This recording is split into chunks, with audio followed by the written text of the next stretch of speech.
E o Flamengo já se movimenta para fazer uma proposta pelo meia Claudinho. O Flamengo que teve uma resposta do Zenit dando sinal verde para negociar o jogador. E o Flamengo vai fazer uma proposta ali inicial. Eu vou estar falando sobre isso com vocês. Vou falar também sobre a situação do De La Cruz, gente. A situação do De La Cruz já está com o martelo batido. O Flamengo já definiu o que vai fazer em relação ao jogador. Vou estar falando sobre isso também. O jogador que já estava praticamente dentro do clube e agora é bem incerta a situação dele. Então eu vou falar sobre isso com vocês e eu peço a vocês que se inscrevam no canal, ative o sininho da notificação, porque quando você clica no botão de gostei, você se inscreve no canal, você fica bem informado e você não perde nada das notícias do Flamengo e você me ajuda demais, gente. Eu vou avisar aqui pra vocês, gente, porque se vocês ouvirem algum barulho, alguma coisa, barulhos externos, eu não tenho como aqui impedir. Mas eu vou falar alto para vocês me ouvirem e ficar tranquilo para vocês entenderem aquilo que eu tô falando. Então é isso, peço a vocês que se inscrevam no canal. E eu já vou começar falando sobre a classificação do Flamengo ontem, gente.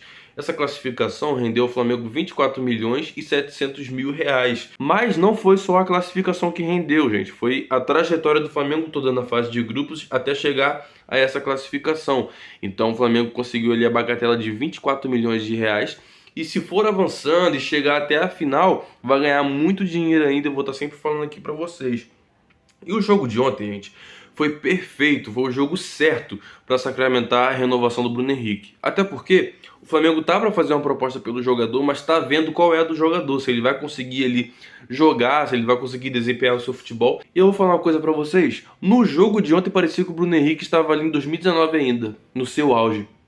Porque a imprensa cravou que o Bruno Henrique ele ia virar centroavante justamente por ele não ter mais a mobilidade do joelho, que ele ia voltar, não ia ter mais a velocidade, e ele está mostrando o contrário, gente. A gente sabe que a medicina evoluiu, e quando o jogador não desenvolve ali um problema crônico, ele tem tudo para se recuperar e volta praticamente a mesma coisa que era antes. Então o Bruno Henrique voltando aí e pode assumir ali a titularidade. Então, se eu fosse o Flamengo, não perderia tempo, já apresentaria uma renovação ali para o jogador, até porque é um jogador fundamental e em jogo grande ele cresce, gente. Tudo bem, ontem foi um jogo contra o Alcas, um time relativamente fraco, mas se a gente parar para lembrar, o Flamengo perdeu para o Alcas lá na casa deles. Tava com o Vitor Pereira ainda e a gente se complicou nesse jogo, a gente tomou uma virada. E foi uma vitória ali para dar mais confiança pro time, até porque a gente vinha de dois resultados, um resultado ruim e um resultado bom, mas o que o Flamengo apresentou nos últimos dois jogos foi muito ruim. Então a gente precisou ali ganhar confiança justamente para poder se classificar, e a gente conseguiu isso no meio da partida, com a torcida apoiando, e isso foi muito bom, gente. Um ponto que eu gostaria de levantar aqui sobre a partida de ontem, sobre o Cebolinha. Se eu fosse o Sampaoli, gente, eu chegava no Cebolinha e falava: Cebolinha, você tá errando nisso, nisso e naquilo. Porque o jogador, ele não se mostra solidário, gente. Exemplo, se ele tem um jogador, se ele tá carregando a bola em direção ao gol e ele tem um jogador em condições melhores de finalizar, de fazer o gol, ele não toca a bola. Parece que ele se sente ali numa pressão dele mesmo, de querer mostrar serviço o tempo todo, de mostrar que ele é o Cebolinha do Grêmio. E não, pelo que ele se mostra hoje em dia, ele não é o Cebolinha do Grêmio. E tá tudo bem. Mas ele sendo um jogador fundamental taticamente, isso já ajuda. Porque quando o Cebolinha joga, parece que a bola fica muito presa com ele e ele perde a bola várias e várias vezes. Então, eu acho que o jogo fica muito travado com ele e o Sampaoli deveria chegar nele e conversar sobre isso com ele. Cebolinha, a gente tem um jogo dinâmico, passando de pé em pé, e você não pode ficar segurando a bola desse jeito. Se tem dois marcadores na sua frente, você não pode tentar driblar de qualquer jeito. Não dá. Então, se eu fosse São Paulo, eu chamava o Cebolinha e falava: Cebolinha, você tá errando nisso, nisso e nisso. E por isso você pode ficar no banco. Porque ele tem sido bem utilizado. O Cebolinha, ele tem ótimos números em relação a outros jogadores. Mas tem algumas coisas que ele faz que faz a gente meio que ficar chateado com as atitudes dele dentro do campo. Gente, voltando a falar sobre o Bruno Henrique, ele que rebateu a notícia do Mauro César. Mauro César que trouxe uma notícia. Mauro César que é um repórter muito conceituado. Ele que tem informantes dentro do Flamengo, tem fontes lá dentro. O Mauro César trouxe uma informação dizendo que os jogadores, alguns jogadores, frisar aqui, alguns, na notícia, se vocês forem ver, fala exatamente sobre isso, alguns jogadores não estavam satisfeitos ali com a quantidade de treino que o Sampaoli estipulou para a semana da data FIFA, sabe, que foi 10 dias de treinamento. Só que não foi exatamente 10 dias, porque o Flamengo treinou apenas 8 dias, deu 2 dias de folga para o jogador. E desses 8 dias, o dia que foi se representar já foi no final do dia. Então, o Flamengo não teve essa carga de treino excessivo e rolou essa notícia.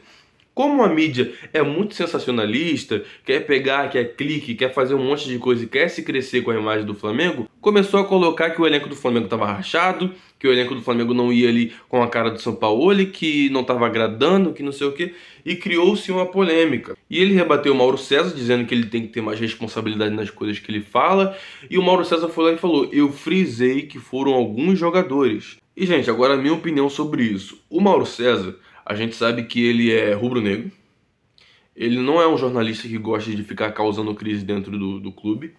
Ele é um jornalista que fala de outros clubes também. Ele tenta não ser clubista, mas a gente sabe o time dele, que é o nosso time. E ele, gente, não soltaria uma notícia dessa para criar polêmica dentro do clube. Não, ele solta uma notícia dessa porque ele sabe que tem coisas acontecendo lá no clube que interferem diretamente no time dentro do campo. E eu vou falar uma coisa pra vocês, esse elenco do Flamengo às vezes parece que escolhe jogo. Parece que eles escolhem ali se entregar, correr o que podem, se entregar na marcação, na concentração, só em jogos que interessem bastante a eles. Por quê? A gente viu no jogo contra o Bragantino que o Flamengo não teve evolução nenhuma. O Flamengo treinou 10 dias, porque teve 2 de folga, alguns treinos que foram integrais, mas mesmo assim não teve nada de evolução. E a gente pensa, pô, o Sampaoli não trabalhou a equipe essa semana, o Sampaoli ele não fez a equipe evoluir, e a gente para e pensa, gente, ele tá se esforçando, ele tá trabalhando, ele pede intensidade, mas não tem como o Sampaoli entrar dentro do campo. Então, quando a equipe jogou daquele jeito, ele ficou sem entender o que estava acontecendo dentro do campo, porque não foi aquilo que a equipe treinou. Davi Luiz, no jogo contra o Bragantino, quebrando a bola lá pra frente, o time totalmente displicente, e o Sampaoli ficou sem entender, gente, o que a equipe tinha feito ali, sendo que ele não treinou aquilo. Então, a gente também ficou sem entender. Então, o Flamengo, gente, precisa parar de escolher jogo. Esse elenco parece um elenco preguiçoso, às vezes. Sabe? Ontem foi um jogo muito bom, mas não tira a minha crítica sobre o que vem acontecendo às vezes no Campeonato Brasileiro, sabe? O Flamengo estava com invencibilidade muito grande, há 10 jogos, poderia ir a 11 e simplesmente jogou fora, sabe? Então é uma situação muito chata. E o Sampaoli, ele disse na coletiva de imprensa, ele disse uma coisa muito interessante. Ele disse assim, abre aspas para o Sampaoli: jogadores que ganharam tantas coisas precisam recuperar a fome e a alegria de jogar. Parece que os jogadores, depois de um tempo, depois que eles já ganharam tanta coisa, eles ficam com uma preguiça, sabe? Tipo, de jogar com aquela garra, com aquela vontade, com aquela intensidade. Por isso que reformulação, por mais que o jogador ele não esteja muito velho ou algo do tipo, sempre vai ser necessária. Para vir novos jogadores, novos nomes, jogadores que queiram continuar sendo campeão. Que tenha ali o espírito de vencedor e que fique querendo ser campeão todos e todos os anos, gente. É disso que a gente precisa. Um elenco que não escolha jogos para ganhar. Gente, falar sobre a situação do De La Cruz, a situação é a seguinte. O Flamengo apresentou uma proposta para o River Plate. O River Plate não aceitou a proposta do Flamengo. Quer mais dinheiro, o Flamengo não quer esticar muito a negociação. O Flamengo espera a resposta deles de novo. Na verdade, eles não disseram um não absoluto para o Flamengo, mas eles não responderam formalmente, dizendo que vão aceitar a proposta do jogador que já estava praticamente dentro do clube. E o Flamengo não quer se humilhar pelo jogador, o Flamengo não quer ali ficar insistindo num jogador que tá difícil a situação, sendo que tem outros jogadores e a janela já vai abrir.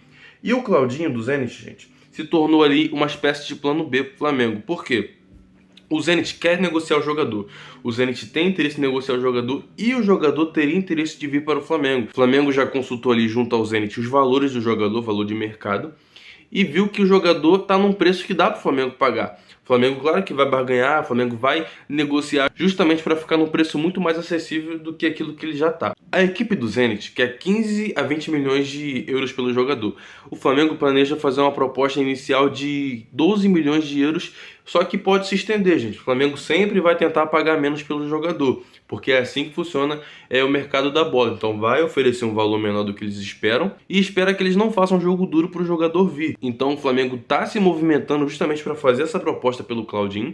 E dá pra ver que é só questão de tempo do Flamengo definir de fato se vai trazer o jogador ou não. Até porque o Flamengo tá com dinheiro, tá com grana pra fazer isso. E a situação do De La Cruz piora a cada dia. O River Plate tá segurando o jogador, principalmente agora que se classificou pra próxima fase da Libertadores. Então o River Plate vai segurar ao máximo. E se eles não quiserem vender, tudo bem. Eles estão endividados, eles estão igual o Galo.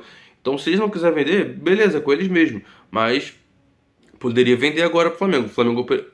O Flamengo ofereceu ali entre 8 a 9 milhões de euros pelo jogador, pelo De La Cruz. E o River Plate, até o momento, não aceitou a proposta. E além do Claudinho, gente, fala também sobre o Lucas Veríssimo. O Flamengo também está se movimentando para contratar o zagueiro, mas espera a situação de Rodrigo Caio, Pablo e Davi Luiz se resolver. Davi Luiz por quê? Se teve a renovação automática. Times lá de fora observam a situação do jogador. Rodrigo Caio, o Cruzeiro fez uma proposta inicial, o jogador não aceitou e eles podem fazer outra proposta pelo jogador. Pablo, o Corinthians, sondou a situação dele, viu que o salário era alto, mas pode fazer uma proposta também. Então esses 3 zagueiros podem estar de saída nesse mês de temporada, só que o Flamengo não definiu a situação de ninguém ainda, porque não chegou ali uma proposta que agrade tanto os jogadores quanto o clube. Então o Lucas Veríssimo só viria se o Flamengo dispensasse algum zagueiro justamente para poder repor a vaga ali que ficar disponível. Gente, o Flamengo se reapresenta hoje, treina amanhã, sexta-feira, treino intensivo, até porque hoje vão fazer um treino ali para recuperar a sua forma física dos jogadores, alguns jogadores que se desgastaram no jogo de ontem. Amanhã vão treinar intensivo, justamente visando o jogo contra o Fortaleza no Maracanã às 18h30 pelo Campeonato Brasileiro. Gente, eu vou falar uma coisa pra vocês. O Fortaleza é um time chato, mas o Flamengo é melhor. Vamos ver a postura dos jogadores nesse jogo, porque a gente viu a postura dos jogadores nos últimos 2 jogos e a gente não pode jogar daquele jeito como se fosse qualquer equipe, sabe? Então é isso, eu peço a vocês que se inscrevam no canal, ativem o sininho. É muito importante que você curta esse vídeo, porque quando você curte esse vídeo, o YouTube manda para outras pessoas e assim esse canal vai crescendo cada vez mais. Tamo junto, valeu!